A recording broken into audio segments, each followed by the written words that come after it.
Hi, everyone. Thanks for coming to the Townsend Center. We're pleased to host Darcy Grimaldo Grigsby, professor in the History of Art Department and the Goldman Distinguished Professor in the Arts and Humanities. There is someone here who knows my mother. No one believes she existed. She's so apocryphal in my writing. Go, Julia. Yeah, never mind. Sorry. That's okay. We're here to discuss Darcy's recent book, Creole Portraits of France's Foreign Relations During the Long 19th Century.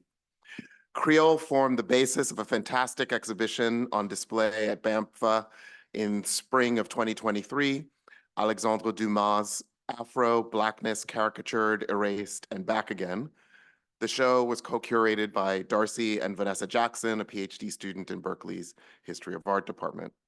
Today, Darcy is joined by Carl Brito, professor in the Departments of French and Comparative Literature and Associate Dean in the Division of Arts and Humanities.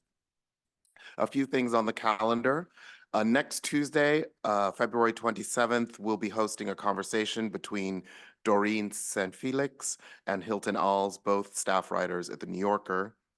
On Wednesday, March 13th, the Townsend Center and the Berkeley Center for New Media will be hosting a conversation, Artificial Intelligence and Translation.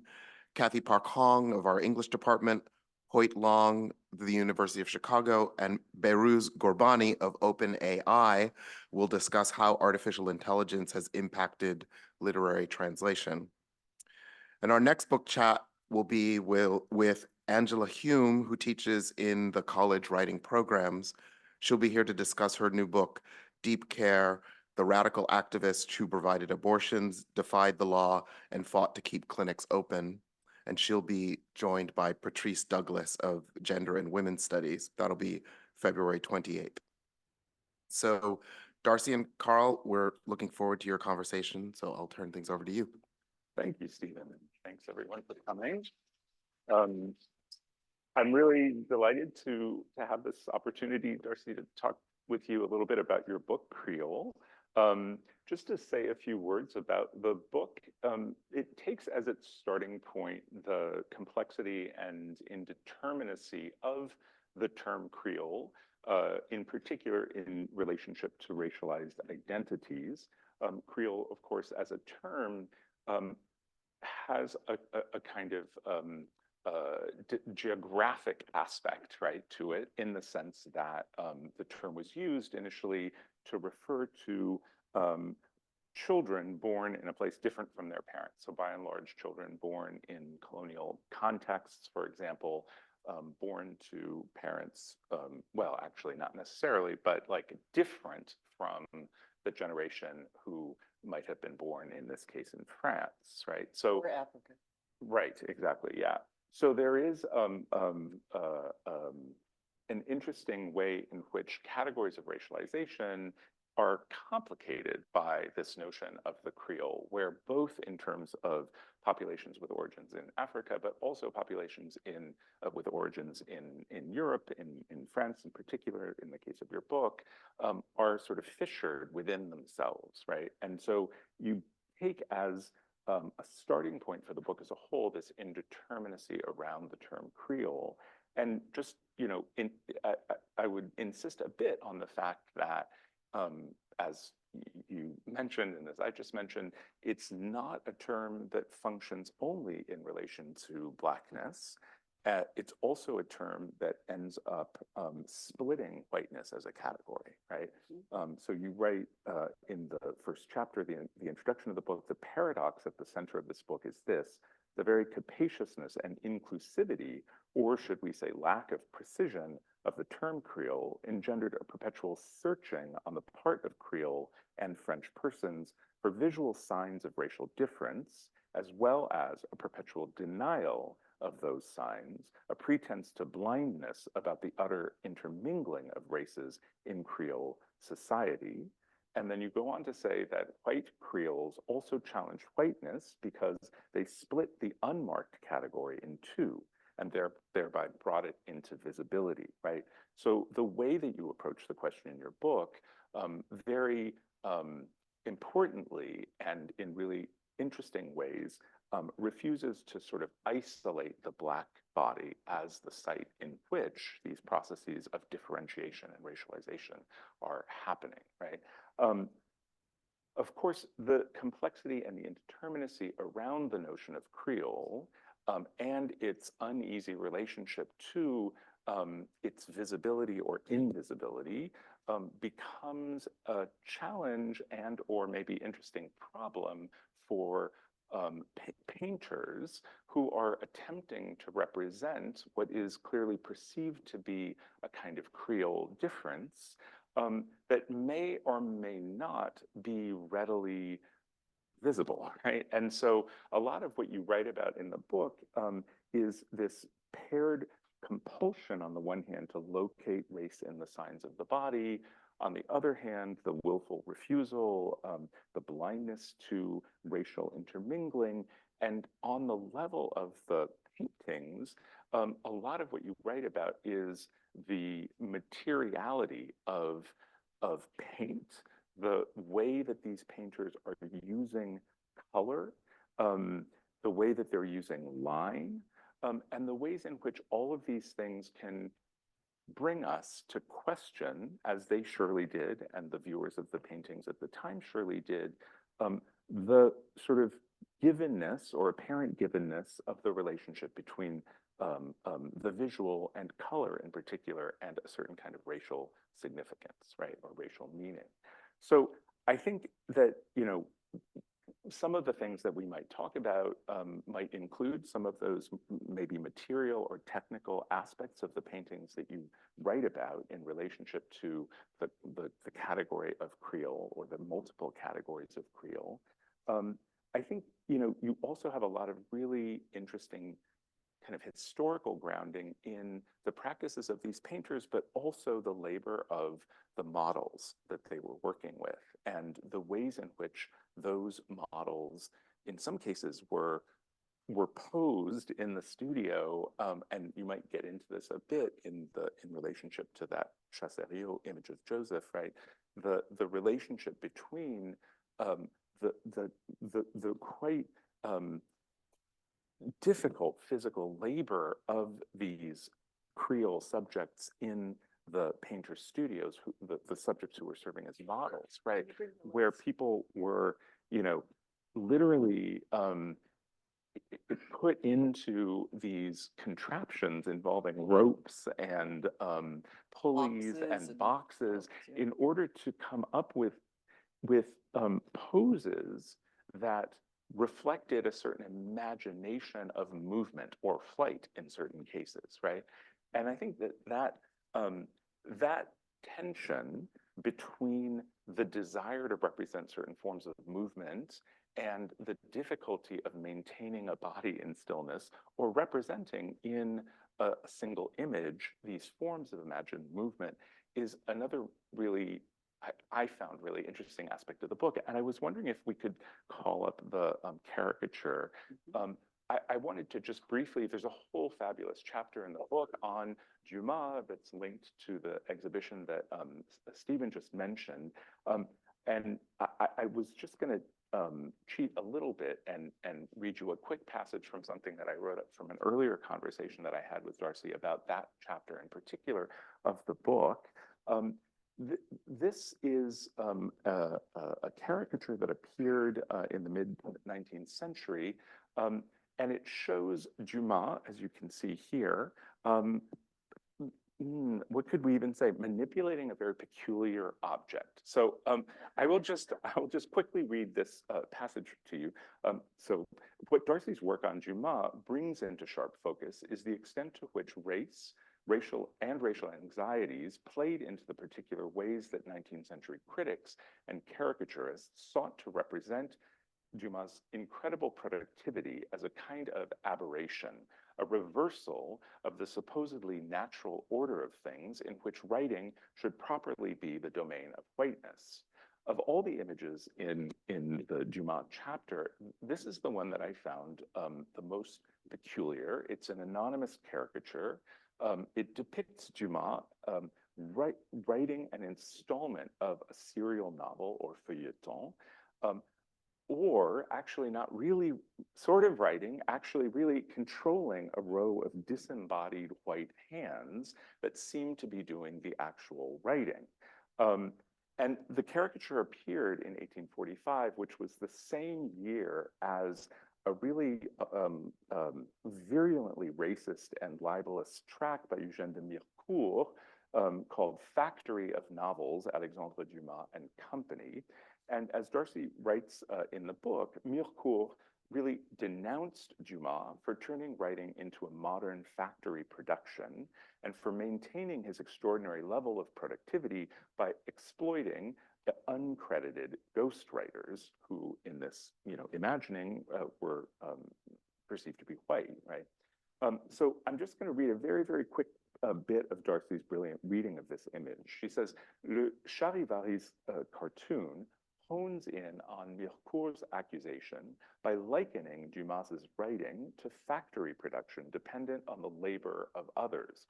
Here, Dumas is shown is shown working a machine using a handle to push a roller of 8 disembodied hands scribbling with quills. The hands fill the columns of an endless scroll entitled Feuilleton. The roll of paper is supported by 2 bulging bags of money. The picture's caption, Feuilleton, novels, dramas, and other mechanical products, insinuates that Dumas's writing is not only factory-made and mass-produced, but mechanical in style, a literature created quickly in order to fill columns for pay. Dumas appears lean and elegant in his green coat and tan pants, but the colored picture emphasizes that he is brown. Dumas' hands do not wield a pen and write. Instead, they work an apparatus, forcing disembodied white, pink hands to do so. The sight of brown hands proximate to white ones is disruptive. Writing is a white act, right? So you get a real sense there of how carefully Darcy attends to the details in the images that she writes about and the way that she brings them to a different kind of understanding, I think, in terms of the racial dynamics of this scene. And just to quickly add something that really struck me about this image that is relevant to others in the book, there's a kind of incoherence in relationship to the act of writing itself, right? It's a very kinetic image.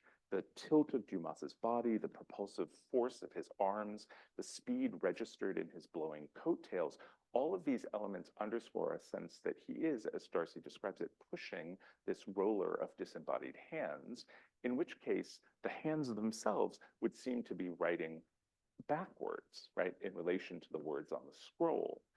But the overall incoherence of the image is further highlighted by the fact that the lines of text appear on the scroll in both directions. We see them above the embodied hands, but then we also see them down below near Dumas' feet, right? So they would appear there, you'd think, only if the hands were indeed being pushed to write backwards. So the question that I had looking at this image was, is the implication here that the terrifying effects of a reversal in the racial hierarchy are so profound as to produce a parallel kind of reversibility in the act of writing itself and the temporality of writing, so that Dumas is responsible not only for mechanizing and thereby degrading literary form, but also untethering the French language and writing itself from the rationality of linear unfolding.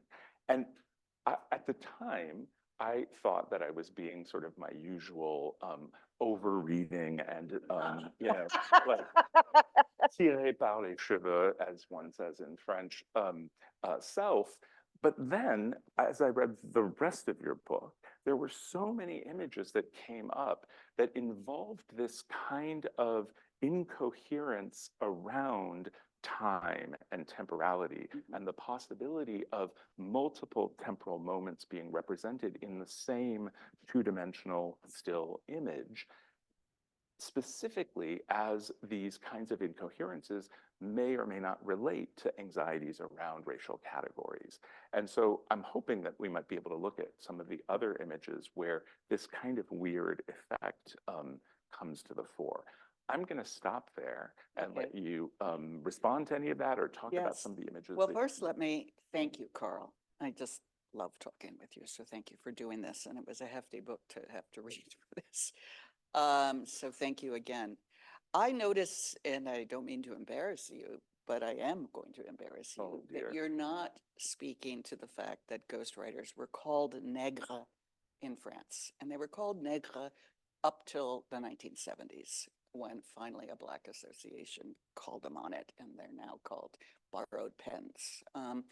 So when Dumas is using ghostwriters, though he, as a mixed race man, is turning white hands into nègre, that's another level of the topsy-turvy um, aspect here of him upending racial hierarchy and getting rich doing so. So I fully agree. I don't know I'm going to have a lot on the motion issue, but I do know that part of your response is in relationship to these pictures that you already have seen, the Chassériau self-portrait, a man born in Haiti, Saint-Domingue, and his commissioned portrait by the painter Ang of Joseph, who was also born in Haiti, Saint-Domingue.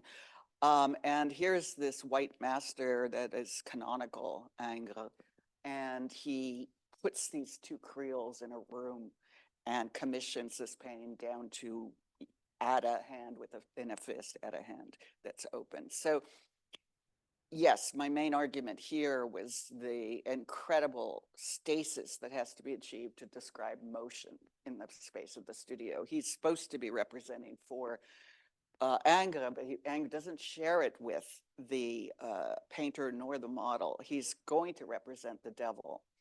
And yet he has to be fixed here. And what I think is extraordinary about the picture is what the blue does. The way that the blue kind of, because he says keep it on the gray canvas. You know, he has nothing about the background, and it's the blue that I think implies flight and implies some kind of release. But I'm not going to linger on Chassériau, though he is so terrific. I want to just show you that the book is bookended by discussions of Lethière's incredible painting of the ancestors, a painting that he smuggled into Haiti in advance of France acknowledging Haiti's existence as a nation. So he's a Guadeloupean-born painter who signs his painting with his Guadeloupean origin. And it is a painting that's heartbreaking and amazing. And you're seeing it being after the earthquake in Haiti in 2011. And I begin with the complex history of what I see as an attempt to honor this nation, honor these peoples, but in which Lethière is unable to imagine anything but a white God. And a white God because he indeed himself relied on his white father to legitimate him. His name, Guillaume Guillon-Lethière, is actually, Lethière was because he was the third bastard son of the planter his mother was a slave. So here is a man brought to France because he was talented by his white planter father and relies on law to eventually recognize him and give him legitimacy.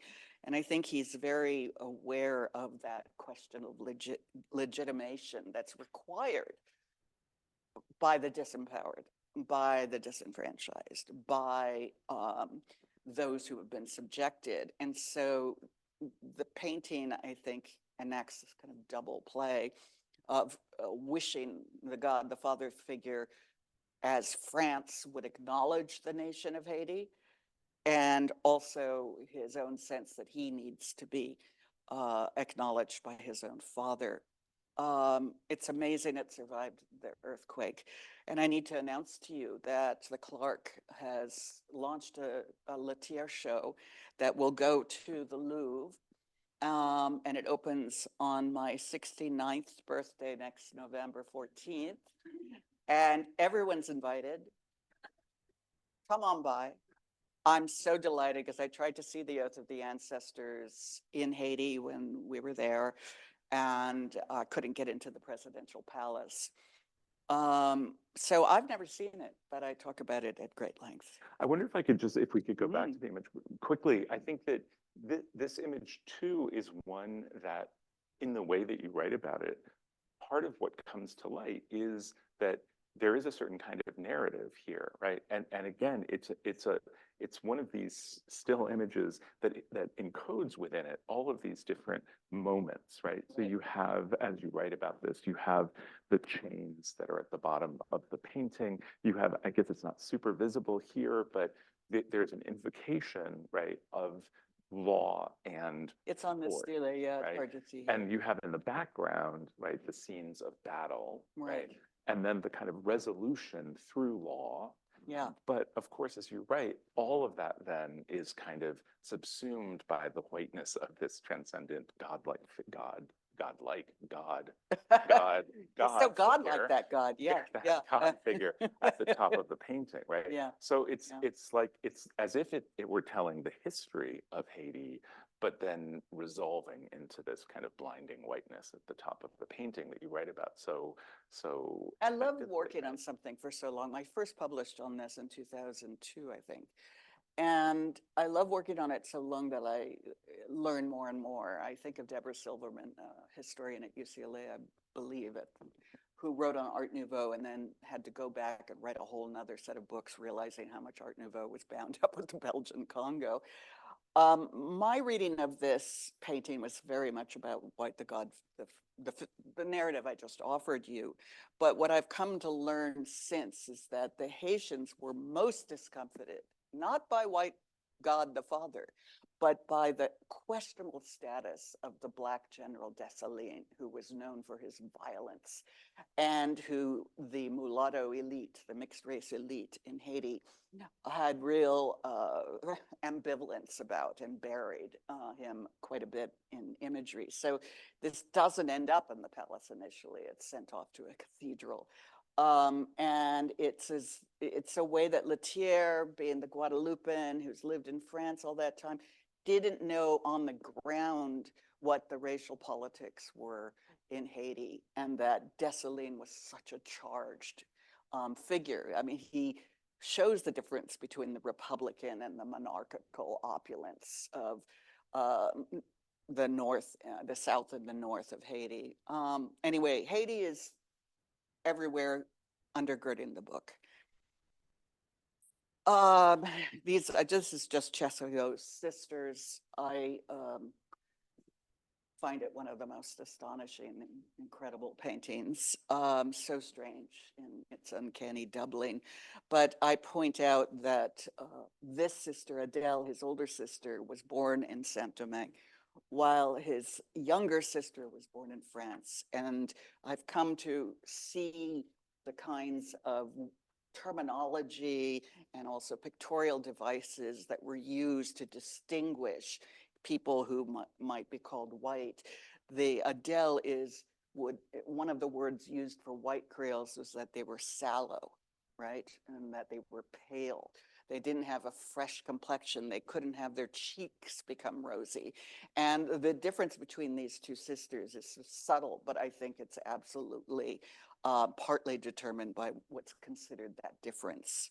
You also, just if I can mention quickly, you write kind of incredibly about the clothing that the sisters are wearing and the way that Chassériau paints the ribbons, right, on their bodices. And you say the ribbons offer a pulsing rhythm, right, compared to the stillness of the faces. And it seems like a place of finally some. You say a compressing and letting go. This is a site of breath and a flickering movement in an otherwise airless and still picture, right? So again, you have this notion of like an encoding of movement in the picture that is the site where some other possibility of representation resides. Or and it's no surprise that he was called, even in his life, a kind of hybrid of Delacroix and Ingres. And Ingres was his master, but Delacroix he respected silently. And surely the bodices are a place in which there's a kind of stylistic play. This is what I do with paintings. I turn around, I look at them, and then I'm just like, that's all we need. Just keep looking. Okay, they're so spectacular, but let me make a few points. Um, when I wrote Extremities in 2002, which also begins and ends with Haiti and the Haitian Revolution, I was very much alert to the issue of miscegenation, the anxiety about it, the differentiation between Black slaves and mixed race people, quote unquote. And, but I didn't know and was not alert to the term Creole at all, I don't think. And so Creole was a wonderful discovery of a way to go back to the material I so love, which is French painting. I do prints as well, as Carl has pointed out, but to return to French painting and ask different questions. And I show you this funny assembly here just to show you that these are all Creoles, right? They're Creoles born in a variety of places. I mean, Aspazi, we don't know where she was born, but she's likely born elsewhere, but maybe not. But the others are all, except for the sister, one sister born in France, these are all Creole people. And that sets up a whole another kinds of set of questions. And then I want to show you that these are painted by the very greatest painters of this period,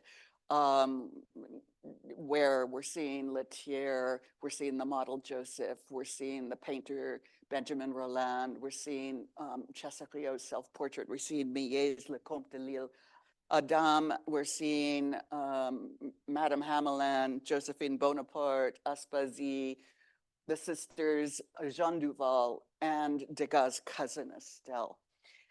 So I could go over this, and I ran out of time to do this again and tell you what they all do. But they're poets, they're models, they're writers.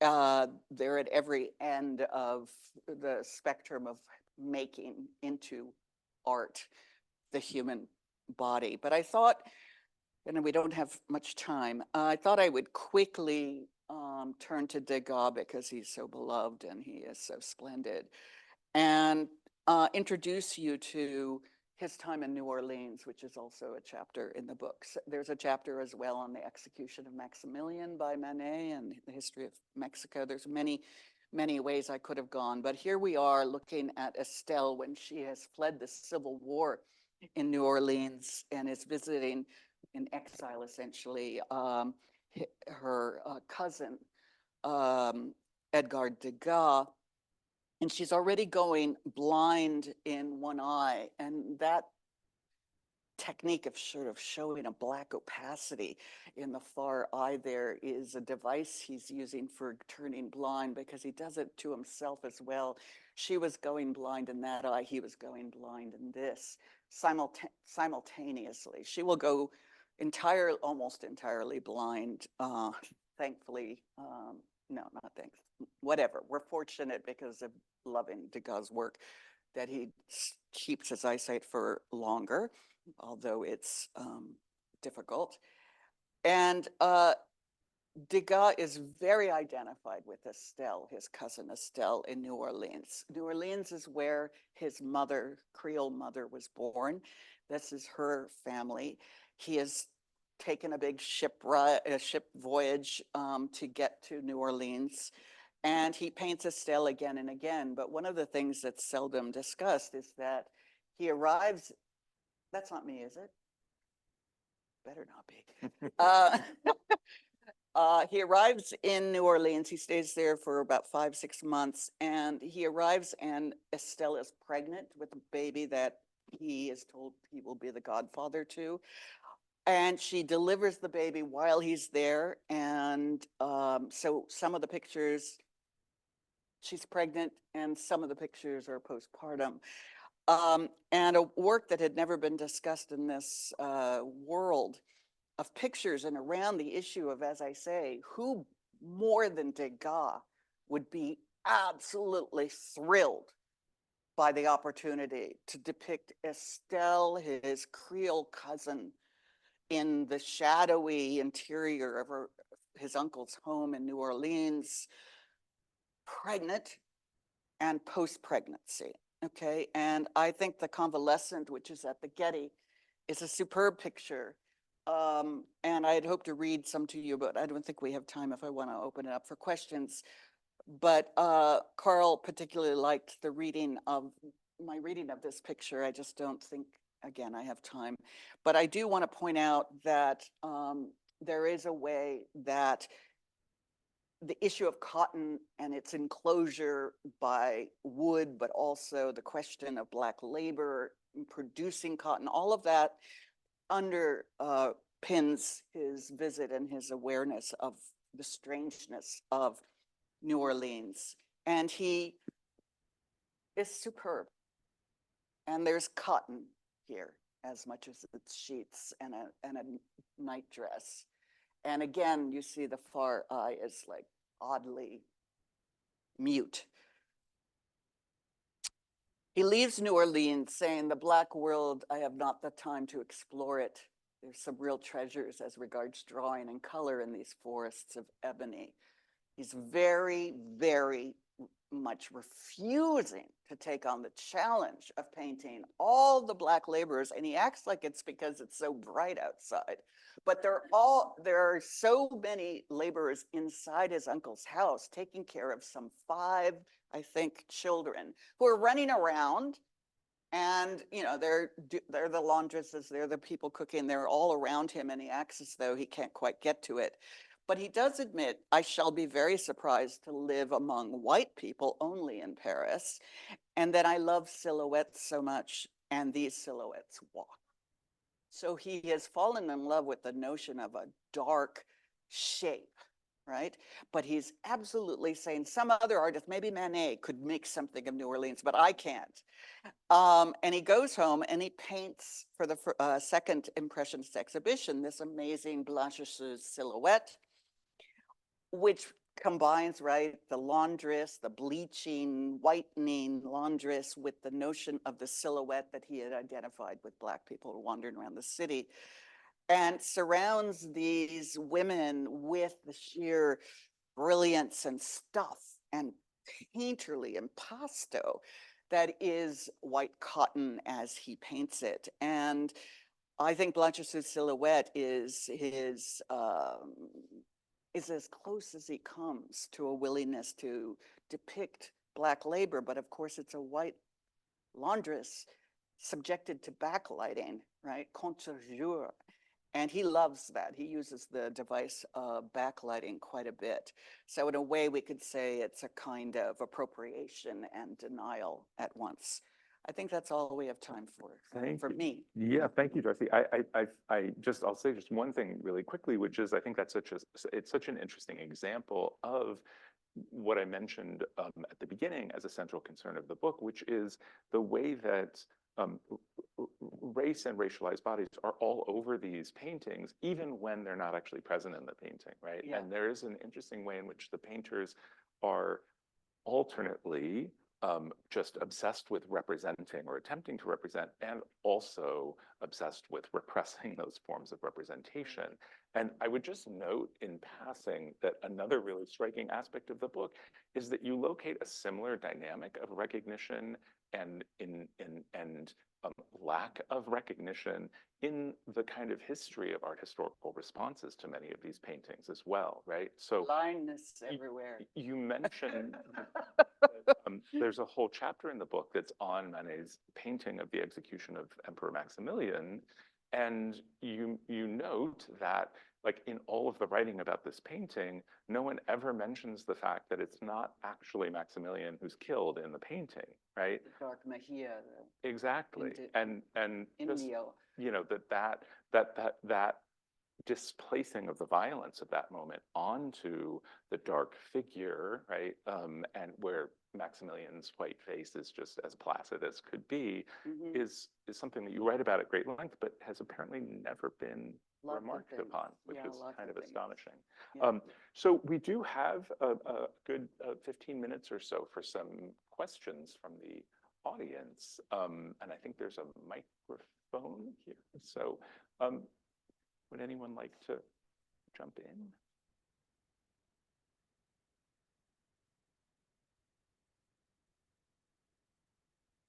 Come on, shy people. I know you all. I mean, come on, speak up. Thanks. This is really interesting. And I was just curious if there are any similar paintings of Creole figures in French Africa or Francophone Africa, excuse me. So for instance, the what they call Signaire in Senegal, the Signares, the Lethière? woman- What do you no, say? there are No. women in Senegal who are the Signaire. Yeah, these women who, yeah, Signac does a set of paintings that are, yeah. I don't know to what you're referring to. Okay, there were these women who were, I think their fathers were French, or not even necessarily French, but their fathers were white, their mothers were black, and they became very influential in Senegal in the 19th century, and actually late 18th, early 19th century, and some of them actually were involved in trading slaves and so forth, and they had a lot of economic in their own power. way, So I yeah. was just curious if there was anything. You know, Senegal features an extremities for the raft of the Medusa and the reclaiming of it as a colony. But the point is, I believe that the kinds of questions hopefully I've raised are generative and can be brought to, certainly Brazil is relevant here, Latin America, Africa. Yeah, I imagine there are, I did show that Le Comte de Lille, the poet, was born in Réunion, for instance. Oh, right. So there are differences and similarities to the way in which the notion of Creole is identified. But everybody get to it. This is just a beginning, I hope. I hope it's generative. Sure. Thank you. Thank you. You're so welcome. Darcy, do you by any chance have the full image of the portrait of Jeanne Duval, the Manet? I portrait? don't Okay. have it here. But you can kind of even see it from the face. It's when I talk about the incoherence of images, it's a Jeanne really Duval great above all, example. yeah. Because, and you write about this really effectively, her body just doesn't stand. Like her hand is really huge, her leg sticks out at a very peculiar angle. I mean, there's almost a sense that either that Manet is unable, or for whatever reason, like this is how he chooses to represent her, as a body that doesn't make sense. Manet, right? for painting so many naked Victorine Mirons, his white model, is very prudish about how he paints the dark models. So there's a kind of evacuation of the bodily coherence in both his picture of Jeanne Duval and his picture of Laure attending Olympia. I'm trying to find my Jeanne Duval picture. Why am I not finding it? It's right near the beginning of the book. It's yeah, it's the I think- intro. Oh, okay. yeah. Sorry, guys. I thought I had put everything I could possibly put.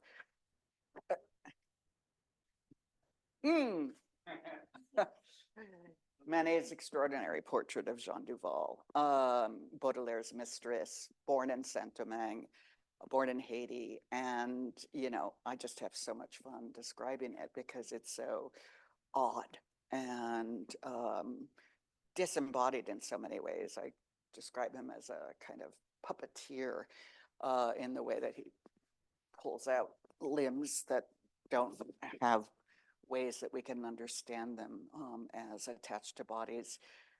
I think he was very alienated by Jeanne Duval, but the big story always is, of course, that Jeanne Duval, Baudelaire's lover, actress, apparently very full-breasted, take it or leave it. Anyway, that she appeared in Courbet's allegory, his studio. And then Baudelaire asks her to be erased. And that's what this is, the erasure of Jeanne Duval. It's just barely visible. But this sense of, I think Manet I think Manet didn't like Jeanne Duval. That's what I think. As opposed to, I think he had some willingness to engage with Laure, the servant in Olympia. Yes, Towsif. Of Manet, and I'm interested in seeing how Degas, with those backlit portraits, does this beautiful kind of blurring of a foreground and background. In contradistinction, one of the sort of criticisms levied at Manet was the sort of graphic black line that he uses to outline Victorine in Olympia.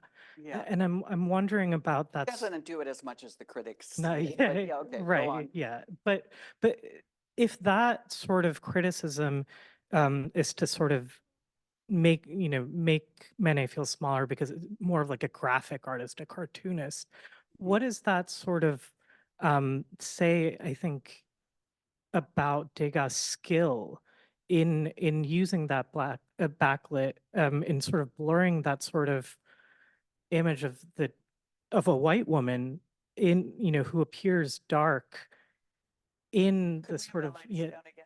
yeah. Oh, I can't look the wrong place. Thank you.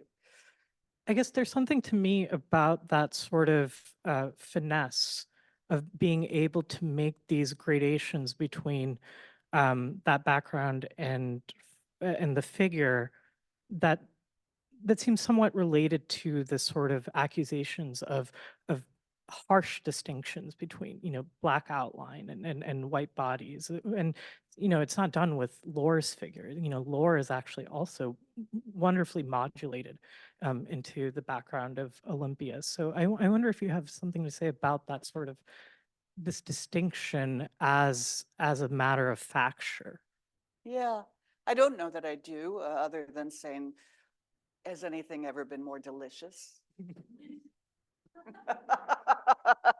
I'll stop there. No. I'm tempted always to stop there. Come on, just look at it, mother. Anyway,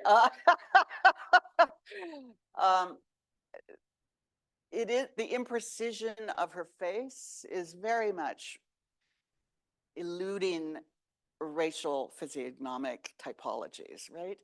It can signify differently for different people. And I think he likes what that simplification does. Now, let me give Manet some credit in saying the execution of Maximilian features the most exploded, blurred, amazing head of Mejia being shot. And it's the place where the spats and the buckles, etc., do not adhere with the strong contour that is so typical of Manet. So it's not to say Manet never explored it, but yeah, I do think you're right about a certain softness here and blur. I'm not sure I have more to say than that. Excuse me, just to follow up quickly, Darcy, on what you were saying about the potential for locating blur in Manet. I think, one of the, you write about you just mentioned the Emperor Maximilian, the execution painting, and the way that you write about Mejia's face in that moment where he is being shot, right? Yeah. You say, here's a painting. I'm gonna have to find this. Of a brown man whose features will not stay still or come into focus, whose face unravels as shuddering patches of transparent color. When we look hard at this face, verbs and adjectives, not nouns, come to mind. The racial other is not fixed or arrested, Look at but what shot comes up. apart. The next book chat. I wasn't doing that on purpose. Where am I? I'm sorry. I just really wanted to see it, but I may not be able to. Essentially, you're writing about this moment of violence that makes of the face, right, something that is entirely blurred or in motion or active, right, as in its very decomposition. And you sort of focus on that irony that this, again, it seems to be a moment where the racialized status of this subject becomes unfixed. Right. But it's that unfixedness relies upon the violence of the moment, right?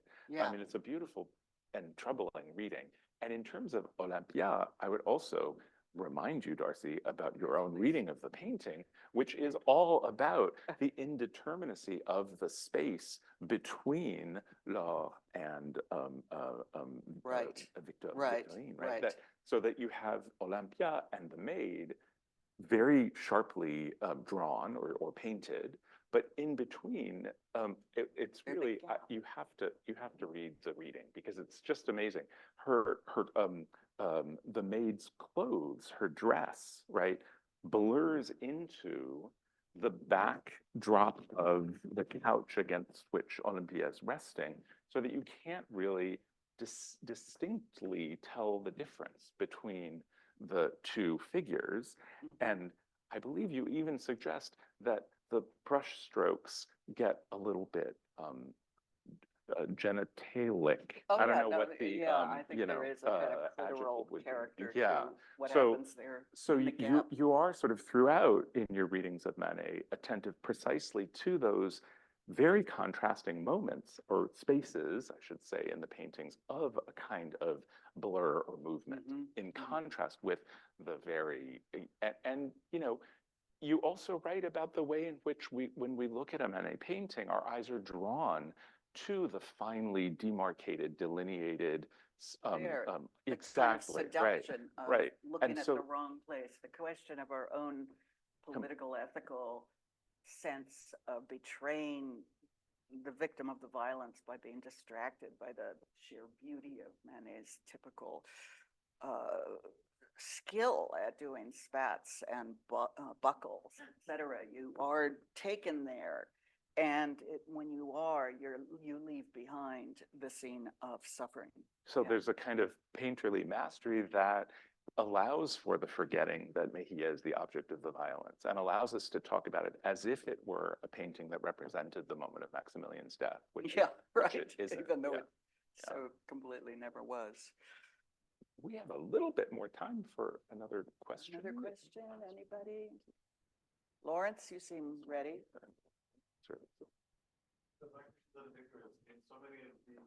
Ignorance is good. That's why Ignorance we is- listen to each other.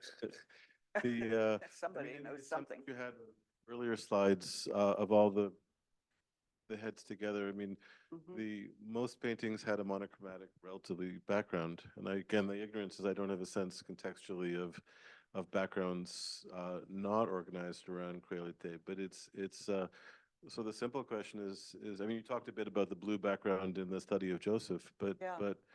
but to what extent is this unique to the work of Creolite, the erasure of something like a Well, world? portraiture often, and I'm showing a painterly sketch.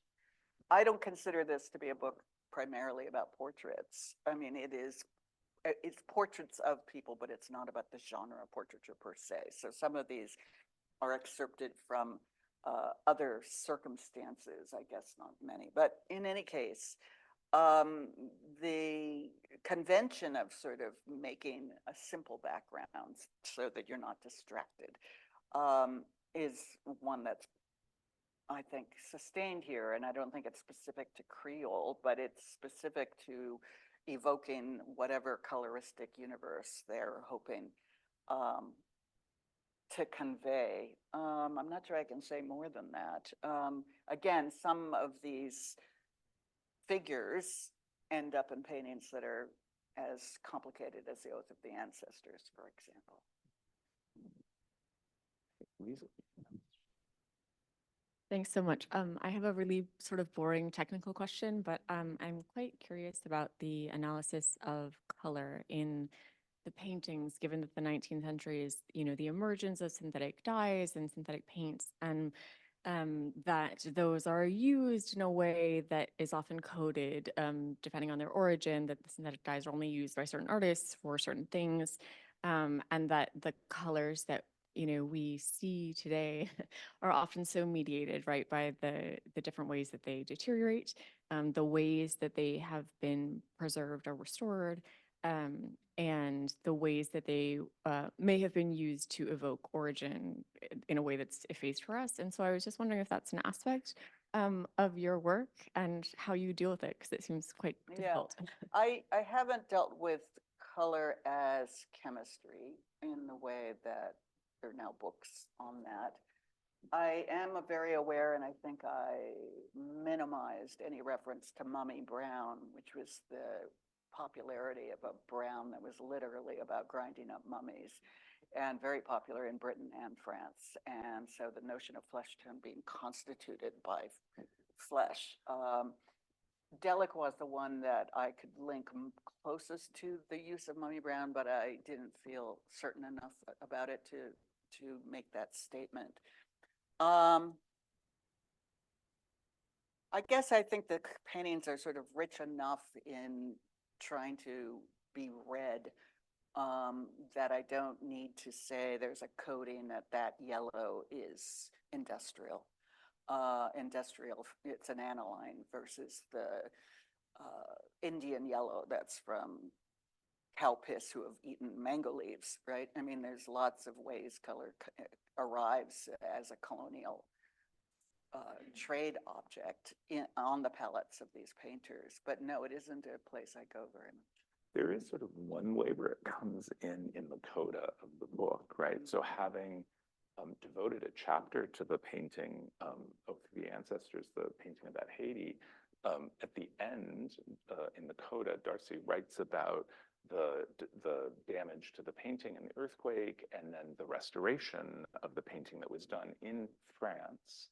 And because the reading that you offer of the painting culminates in an analysis of what that white god is doing, you speculate about, or you don't really speculate, but you just note that we don't really know how much he was whitened by how the white it was, conservators. and how the restoration made of the more painting, brilliant. right, might have made that figure even whiter than it had been before by the restorers in France. But yeah, I think that's it. that And I so appreciate all of you coming. And Julianne, thank you for bringing my mother to this book event. Nora's daughter's done good in honor of Nora. Thank you, Darcy.